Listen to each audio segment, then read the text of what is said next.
जब आप डॉक्टर के पास जाते हैं तो डॉक्टर बहुत अच्छे से आपका डायग्नोसिस करता है, दवा लिखता है और आपको कुछ डूज एंड डोंट्स बताता है और आपको दवा खाने को कहता है। उसके बाद आप घर आते हो, दवा लेकर मार्केट से घर पहुंचते हो, बहुत अच्छा से दवा को एक पोटली में रखते हो, डब्बे में रखते हो, टाइम टू टाइम दवा खाते हो।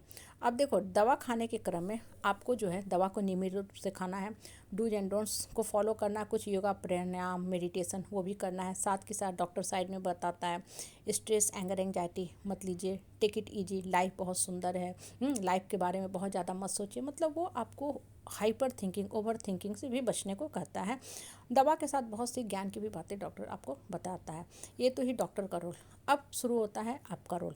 सपोज करो कि आप दवा खा रहे थे, बहुत अच्छा खा रहे थे, उसके बाद आपका दिमाग बदल गया, आपने दवा खाना बंद कर दिया या आप इरेगुलर हो गए, आप दवा को सही ढंग से इस्तेमाल नहीं करते थे या डॉक्टर ने बताया कि आपको चीनी नहीं खाना है, इन सब चीज़ों से परहेज़ कीजिए और आप सारी वो सब चीज़ें खा रहे थे, पी रहे थे जो डॉक्टर ने आपको परहेज़ करने के लिए कहा था, तो आपका रोग क्या होता है और जकड़ पकड़ जाता है।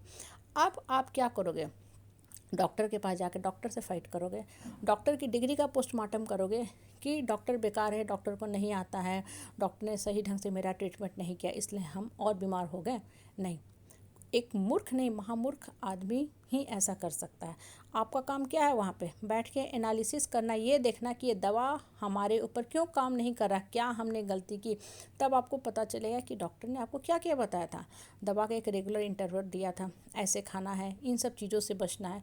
फिर आप देखोगे जब आप सही ढंग से दवा को खाने शुरू करोगे तो वही दवा आपके ऊपर कारगर हो गया, आपका रोग जो है ख़त्म हो गया, जड़ से सफाया गया और अब वो डॉक्टर भी आपके लिए अच्छा हो गया, डॉक्टर भी भगवान हो गया। जबकि डॉक्टर का कोई रोल ही नहीं था, डॉक्टर तो अपना ड्यूटी करके अलग हो गया। अब देखो, इस चीज़ को को रिलेट करो अपनी लाइफ के साथ। आप सपोज करो पूजा पाठ ध्यान मेडिटेशन करते हो, कुछ सत्संग में भी जाते हो, ज्ञान की बातें सुनते हो, हैप्पीनेस क्लब जाते हो, स्पिरिचुअल ऑर्गेनाइजेशन जाते हो, बहुत सा आप मेंटल ट्रीटमेंट के भी क्लासेस लेते हो।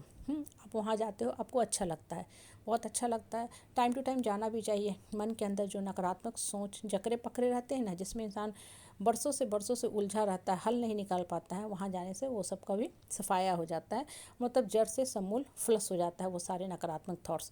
सपोज करो कि आप वहाँ गए तो जाते हो आते हो सिर्फ एक फ़ैशन सिंबल भर, क्योंकि आजकल एक फ़ैशन सिंबल भी बन गया है कि हर इंसान किसी न किसी स्पिरिचुअल ऑर्गेनाइजेशन से जुटा है तो हमको भी जुट जाना चाहिए।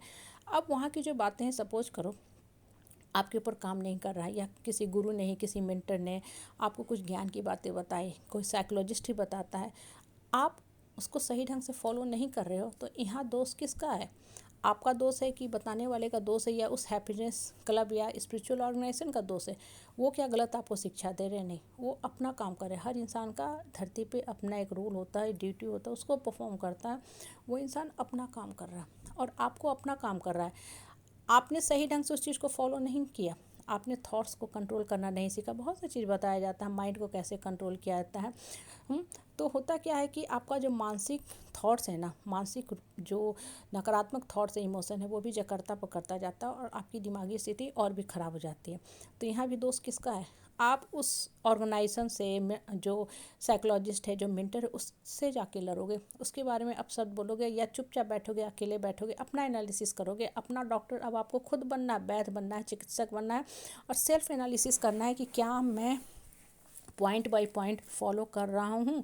देखो, कहीं भी जाने मात्र से आपका जीवन में सुधार नहीं होने वाला है। सुधार तब होता है जब हम सही ढंग से उस चीज़ को फॉलो करते हैं। स्कूल में क्लास में टीचर पढ़ा रही है, अब बच्चा के दिमाग भटक रहा है, बच्चा आईपीएल के बारे में सोच रहा है, क्रिकेट के बारे में, टेबल टेनिस, फुटबॉल के बारे में सोच रहा है, इधर उधर सोच रहा है। और आजकल खासकर चूँकि बच्चे ऑनलाइन गेम या बहुत से ऑनलाइन साइट भी देखते रहते हैं, उससे एडिक्टेड हो गए हैं। टीचर पढ़ा रही है, बच्चे के दिमाग में वो सारी बातें घूम रही हैं, तो बच्चा टीचर्स की बातों को सुन रहा है नहीं। क्लास में फिजिकली तो है लेकिन मेंटली नहीं है। तो अब क्या पेरेंट और टीचर जाके उस पेरेंट और बच्चा जाके उस टीचर से फाइट करेंगे कि टीचर अच्छा नहीं पढ़ा? नहीं, टीचर बिल्कुल सही है, गलती बच्चे का है। माँ बाप को चाहिए कि बच्चे को ध्यान दे, बच्चे को भी अपने ऊपर फोकस पे ध्यान देना।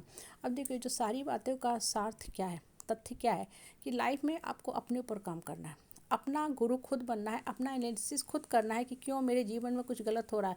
गलत का कारण बाहर वाले नहीं है, गलत का कारण हम खुद होते हैं।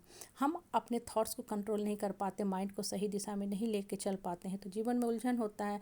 इसलिए मन को साफ रखो, जीवन का विकास अपने आप होगा।